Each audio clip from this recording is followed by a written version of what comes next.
Mike Mondays is back, baby.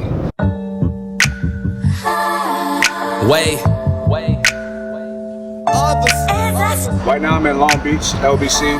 I'm here with one of my closest friends. My name's Chai, son of a John Chai Sursuit, founder of the Thai Boxing Association. I'm currently a black belt under Eddie Bravo. Just placed third in IBJJF Worlds this year and second in Abu Dhabi Pro.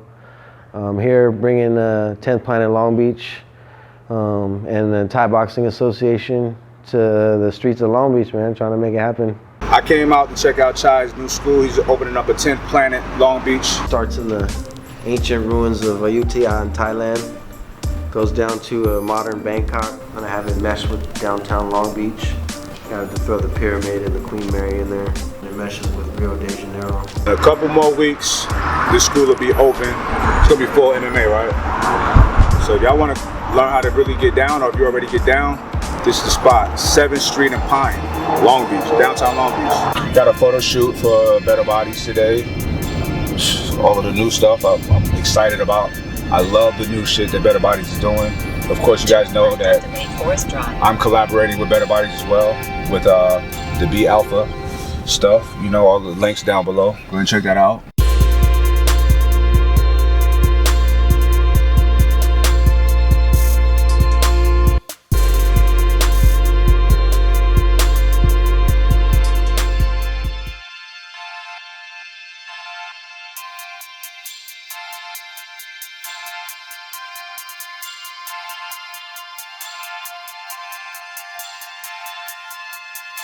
We're somewhere near Laguna Niguel, California, one of my favorite cities on the West Coast.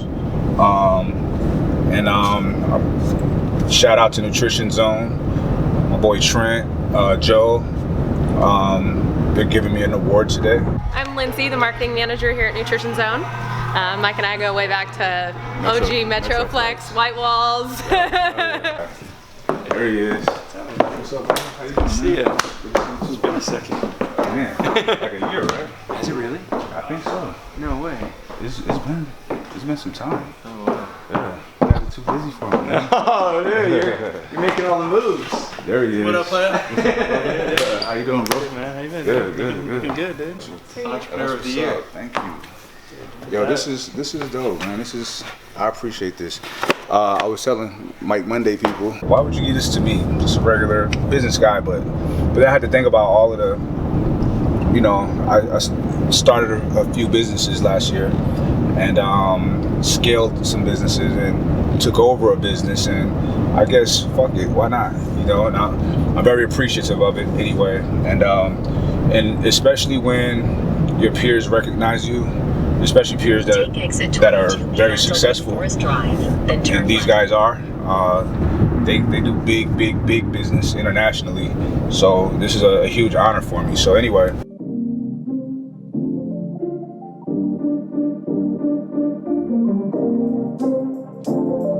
What's between you and Magic? Johnson.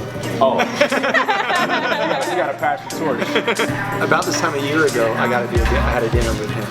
Oh, dope. And I remember I came back and I was like, that guy is now my #1 role model, whatever. He's incredible. But what I didn't know is he owns a bunch of food companies. So a bunch of the major airports, all the food there is from him. Wow. Like 3 of the top hotel chains, it's all his food. So like, Arenas, his food. So he has like a Cisco Foods type of thing. That's right. Where they just, That's right. You have so many things, right? So like, Yeah. what is what's your big, you know? I've always been back, you know, keeping me busy. The apparel stuff, you know, I'm doing a lot of design with Better Bodies, and I actually partnered with them on some stuff. The stuff that I did, you can edit the number out. And bros are doing really good. I see that. It's like, we haven't really did our real launch, our real marketing push. But what it's telling me is people are really interested in being healthy for real. Yeah. I like that. Let's get some food. Let's do it. In New York City, right? As you know, I was playing soccer in Denmark. Right. And my buddy owned a private school there and asked me to be the coach of the varsity soccer team. And I was like, I don't coach, I play. And I ended up having to coach. And man, that first year was the hardest thing for me in the world, because it was exactly that. How do you motivate 18 guys who are all different. This is the thing about having teams of large amounts of people. You got to figure out how to motivate each one of them.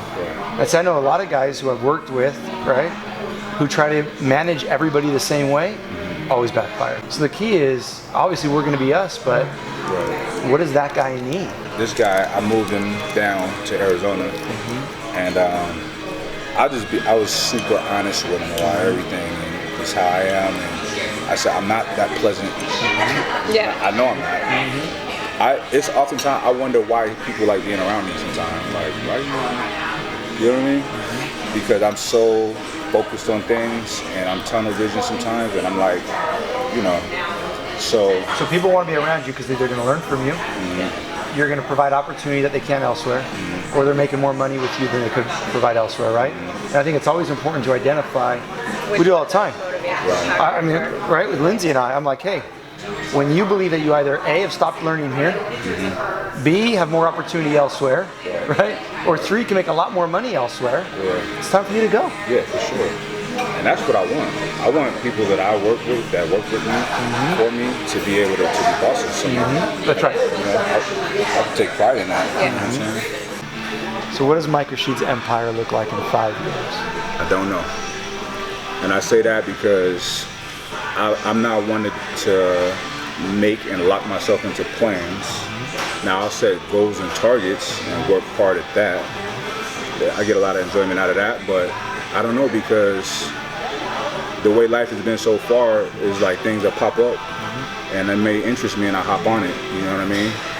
And if I have to abandon some, I might abandon some that I think is gonna be the thing, you know? He was one of the top 6 guys. He came to me and said, Trent, Taiku is a possible Grand Slam. And he said, you may, if you're lucky in your entire life, you may come across 2 Grand Slams. The most important thing is that as soon as you can see and identify that that is a possible Grand Slam, that you do exactly that. That you identify it, that you understand how special it is, and that you spend most of your energy cultivating that Grand Slam.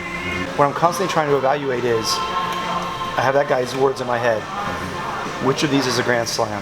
So if I don't identify it, and I don't nurture it special, because it is special, then I may miss the opportunity to hit that Grand Slam. I understand that. But those are his words from his mind, right? So, me personally, I cultivate everything I'm a part of. You know, like, let's say for instance, let's put Gifted on the table. So I'm all in. And it's been a stressful undertaking because I'm dealing with other people. You have to run things by people. I'm not used to that. But it's been teaching me. However, I still put all my energy and focus into that when I'm working on those projects. So anything that I do is the same. I'm telling you, bro, I'm telling you. How many hours you got in your day? I got 24 hours. If I told you right now that Gifted Nutrition, out of everything you're doing, can make you $1 billion. Thank you. That it was Gifted that can make you $1 billion, and only everything else can make you $1 million. Would you spend? You would come on. But you would go spend more hours a day without Gifted. But that's what you believe. No, but if you believed it, if you honestly believe that Gifted could make you $1 billion, and everything else can make you $1 million. Now, granted, how many more hours a day would you spend on it? You're a bona fide businessman. You've been doing it for a long time. I haven't. I've been doing things that I want to do and I love to do, right? So my intentions are never, and it's gonna sound like bullshit, is never money, honestly. So, like, my partners are telling me that Ambrosia is gonna be a $100 million company. I'm just like, okay, whatever. It don't matter if it's a $100,000 company. I still got the same, you know, ferocity in it. That's something that I got a special place in my heart for, though, right? So I'm all in regardless, but that doesn't really move me like that unless I knew for a fact. Well, you'll never know. You never know. And here's what I do believe. It's not about the money, right? We've been fortunate that we've been successful enough it doesn't have to be about the money. But I truly believe, right, in entrepreneurship. I believe that those people who have the ability to go create things that are that special actually have the responsibility to go do so. Right. If you can go make $1 billion company, you have the responsibility to do it. Because how many lives get blessed by that? Right? We talk about this all the time. What do I pride myself most on? I pride myself most on is payday when Joe's working his ass off on right now, providing the income for people to live and survive. It's a good day. We in Cali. Yeah, I mean, what can be better than this, baby? Miami, maybe. Anyway, Mike Monday, baby, we back at it. Back at it again. That's what's up.